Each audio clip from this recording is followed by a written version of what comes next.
Hello, good evening, everyone. Happy Sunday. Well, we made it through Thanksgiving. I hope you had a wonderful Thanksgiving. I hope that not only that you had a wonderful Thanksgiving, I'm just trying to move my mic a little closer. So give me just a second. I hope not only that you had a wonderful Thanksgiving, but I hope that you are thankful for everything that you have in your life, down to the smallest thing like having a brush to brush your hair or having a warm blanket. It's so many things that we can be thankful for. And, this past Thanksgiving, I had a lot to be thankful for. I have a lot going on, some good stuff. And, it's coming down to the wire. You know how it is when you have a deadline to meet and you're trying to get things done. But also I've had some other interesting factors going on, and I'll share that at a later time as well. But overall, I am so thankful, just to be alive, just to be living my best life right now, as it's good for me. And the weather is getting colder now, so I'm just glad again that it's staying cool enough for me. Okay, that's what I want to say. It's staying cool enough for me. I like the warm weather, but I love my fall weather. I think I say that every time I come on, but it's worth repeating. Um, so happy Sunday again. I hope everyone had a great weekend. And we're moving into Christmas. The holidays is picking up. I just feel a change in the atmosphere with people just being excited. Some people are just, they're in the holiday spirit with putting up their trees. And I'm like, ah, that's good. I do want to do some things, but I'm not quite sure yet. I want to kind of start making some new holiday traditions with my daughter. So I have to talk to her about that and see what do we want to do, like, starting something new, for us, and I have a couple of ideas. And so once we decide on what we're going to do or whatever, then, I can share it with you guys. I don't want to say too much yet because I'm like, I can get very excited when it comes to, that creative part of me that I do enjoy, but I don't often get to indulge in. So that's why I'm kind of like staying on the low for right now. But I will definitely share some pictures and stuff if we decide whatever we decide to do. But tonight we are continuing to talk about who are you.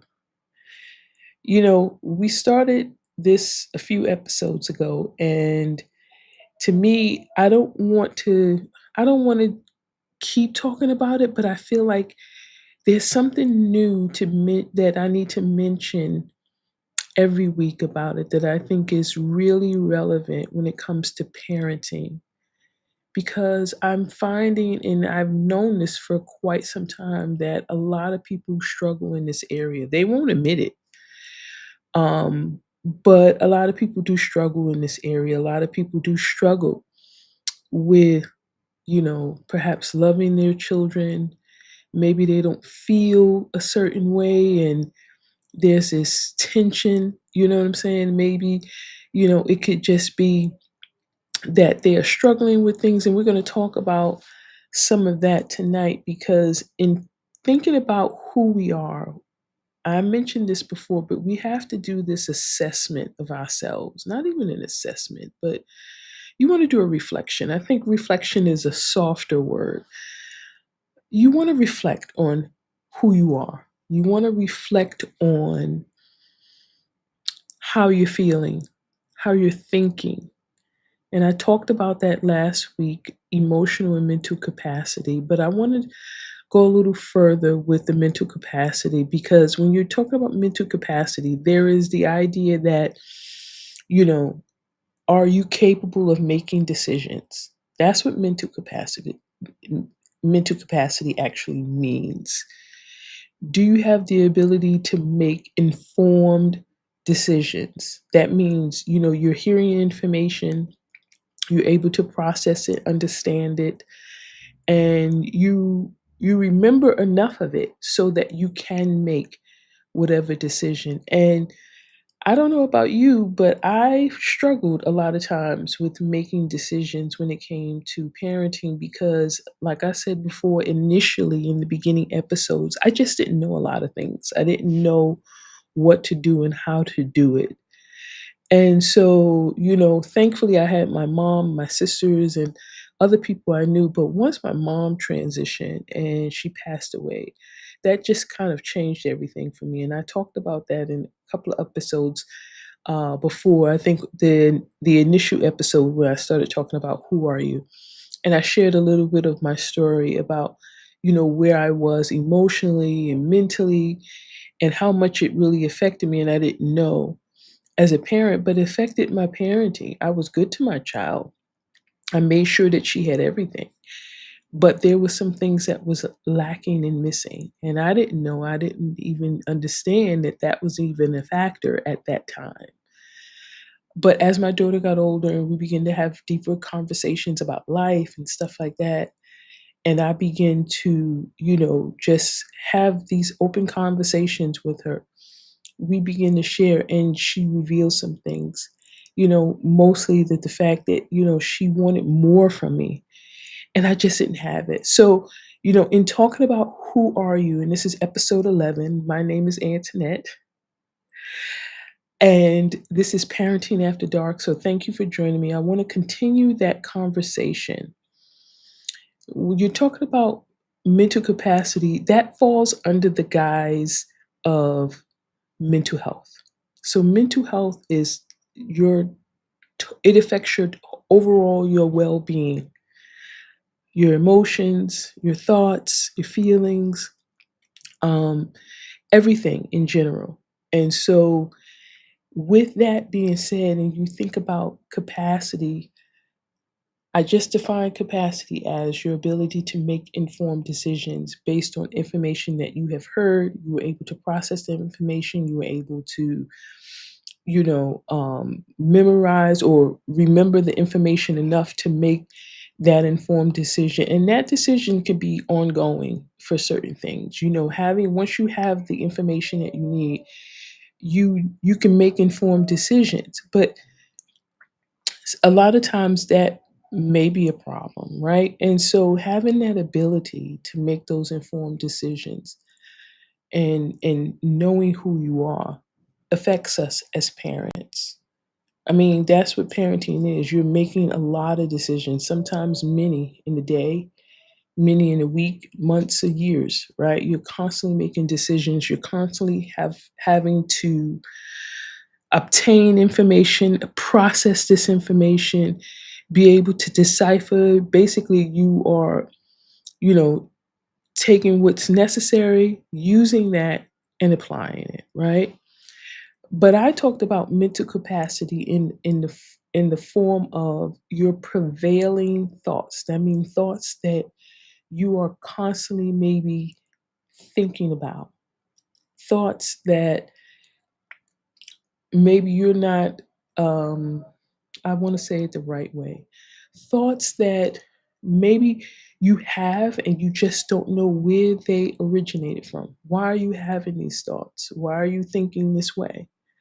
And so it's common for us to ask why when we don't understand, or to wonder about certain things. And so when it comes to parenting, our capacity to parent really is, built on this ability to do many things. And one is making informed decisions, but also that capacity to understand who we are.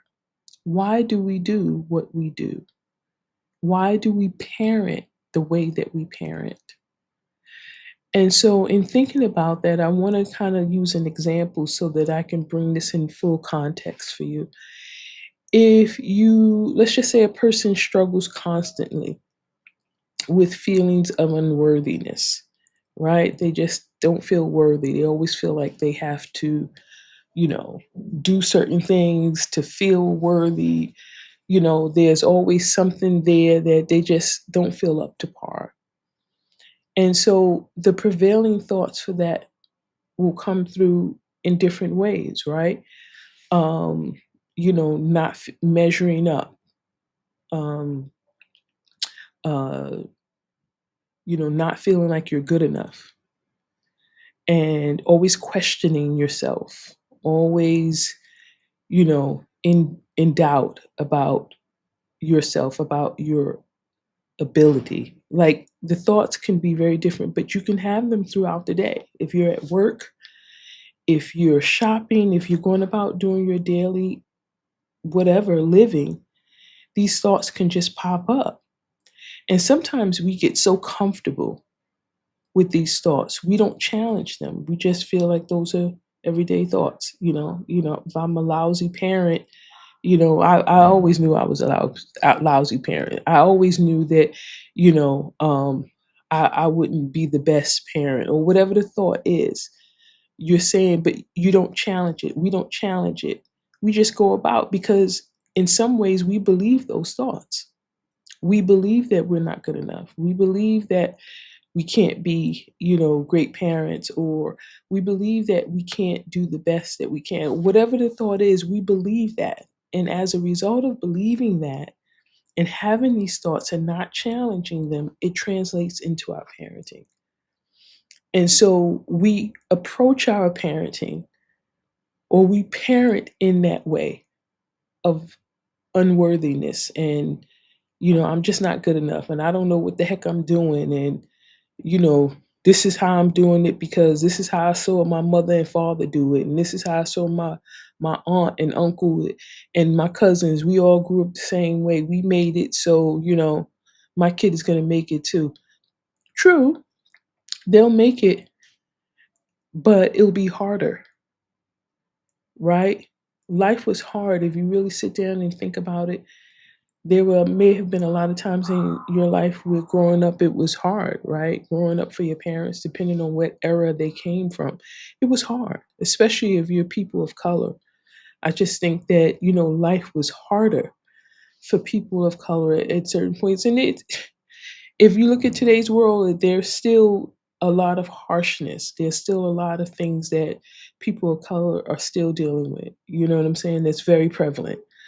But depending on, when your parents were born, there was a lot going on. And so it affected them and how they parented. It affected their ability to make informed decisions and things as such. And so talking about mental capacity and mental health years ago was not the norm.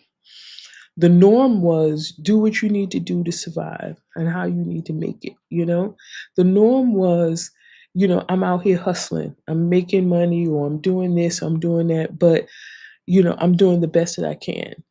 It was never really a big thing to really talk about feelings and emotions and things like that. So now in this day and age, with all of the new resources, with all of the new research and information that's out here that has been done, we are in a much better place of understanding that. But when it comes to who are you as a parent, we have to ask that question. Now that my daughter is a young adult, I still have to ask that question. I still, parenting doesn't stop, of course, when they're adults, but it does change significantly. And I have to ask myself, who am I? And I have to be able to have that conversation or do that self reflection myself honestly. I'm constantly doing that self reflection because I still see remnants of things that I want to change. Right. And so it's good that I recognize that, but it's also good that I understand how that impacts me as a parent, even today. And so I wanted to talk about that. I wrote a few things down. And like I said, your prevailing thoughts, what are those thoughts? Do you feel unworthy, unloved? Do you, struggle with who you are, your identity? Do you struggle with, you know, um, shame? And I'll actually share a little bit of my story in that area. I felt a lot of shame. We grew up, we didn't have it all, and I think it stemmed from that point. And just not having it all and being, you know, both my parents working, trying to, you know, provide for the family. It was a struggle, and there was a lot of challenges that we faced. And I kind of got the understanding that you have to work hard, right? No matter what, you gotta work hard, and you have to make something happen. And so I kind of picked up on that. Like, you need to work if you're gonna, eat, if you're gonna have the things you need in life. And so as I grew up, I never thought anything about it, but I looked at being poor and feeling shame. Like, it wasn't even not having the latest sneakers or things that kids want, but just, being poor in the sense where you didn't have, a lot or much of anything, right? And so you were living, but it was really more, like, okay, I wish I could have had more. I wish I could have had, uh, better. And I talked about this, a couple of episodes ago, but even with my daughter, and not being able to really provide for her the things like the piano lessons and music and all those type of things, I felt shame. I felt like, okay, I can't really do this. I knew I wasn't a bad parent, but I struggled with shame of being, poor and not making a lot of money. I was able to meet my monthly expenses, but to do anything above and beyond, that was not good. And I would have liked to have had some designer things. I would have liked to have had her with designer things, but I bought her clothes, some Kmart. Let me tell you, I have to give a shout out to them because their children's clothes at that time were super sturdy. And so when you know your kid is going to be in the playground and all these places, you need that super sturdy material. And I found wonderful pieces for her there that at a fraction of the cost. And I used to feel a little. I'm gonna be honest, I was feeling a little shame, but eventually I got over it and I realized, wait a minute, I'm covering all these expenses. I am, making sure we have a roof over our head and everything like that and food. So if I don't have the best or this, it's okay. But it took me a long time before I can actually get over that and not be ashamed about that. And it took me a long time to kind of reconcile with the fact that, what, this is not going to be like this always. This is not going to be like this every single day. But in my parenting, you know, she, I think, picked up on it a little bit. And as a result, I mean, she didn't do anything, that was wild or anything, but I think she kind of struggled with that later on as she grew up as a teenager, not having the name brands and stuff like that. And, and so it got interesting, but looking back, I can say, okay, this is where, I was experiencing this, how it translated into my parenting, you know, and your kids know. They know that you love them. They know that you want the best for them. And they really are more understanding about it than we are sometimes, right? But I wanted to just kind of show you that example that it showed up in my parenting in her way of saying, okay, we don't have the everything. We have some things, but it's okay. But it can still, that little bit of shame was there. And she never really mentioned it, um and she never really kind of said too much, but I think, like I said, when she got older, it was like, certain things just kind of like, she was like, can we do this? Can we do that? And I was like, well, yeah, we can try to do this. We can try to do that. Um, but after a while, it was like, okay, certain things I just can't do. And I think she saw that in me. She saw that how that affected, and she was, so, she didn't ask or whatever. But I remember thinking, wow, you know, you don't have to have it all. You can have the essentials. You can have the basics, and the later on, I'll be able to do better, which I did, thankfully, through raises and increases on my job, and God just blessing me. I was able to do a lot better for us later on. So it worked.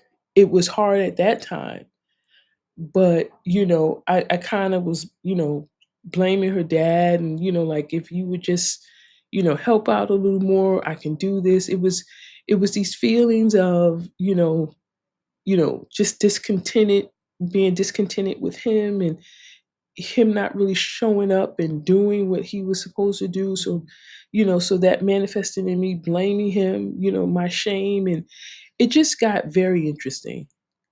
And I remember thinking, okay, if I'm not going to go there anymore, I'm not going to have that conversation. I'm just going to chalk it up, and I'm just going to believe God for more. So I want you to think about that as I, wind down. I want you to think about the prevailing thoughts that you're having about yourself, and then think about how that's impacting your parenting. If you are feeling, let's just say, um, unloved, or if you ever really felt unwanted, that comes across in your parenting too, because you may not be as loving to your children. You may not express love in a way that they can really, understand it and receive it. You may not even, it may even manifest in you not being able to receive love from them and affection and all those things. And so when you start to do that self reflection and you're thinking about, what do I really think about? What are the thoughts that come to my mind on a regular basis? Write them down, and then think about, how do those things affect me in my parenting? I guarantee you there are things that you might not be consciously aware of, but it can affect your parenting, and it does. If you ask, that was the other thing. Thank you, Lord. I wanted to ask your kids to tell you. Ask them some questions. I'm gonna make them some questions that I'm gonna post, and you can ask your children and ask them. Said, do you think you know, mommy, daddy loves you? You know, what is one of your favorite things that mommy does for you, or daddy does? I mean, there's a way to do these things and to ask these questions and engage in conversation with your children, so that they'll answer authentically, right? They'll answer honestly. If they're a little older, they might know you, so there might be some reluctance, but there's a clever way of asking questions to get a genuine response from your children.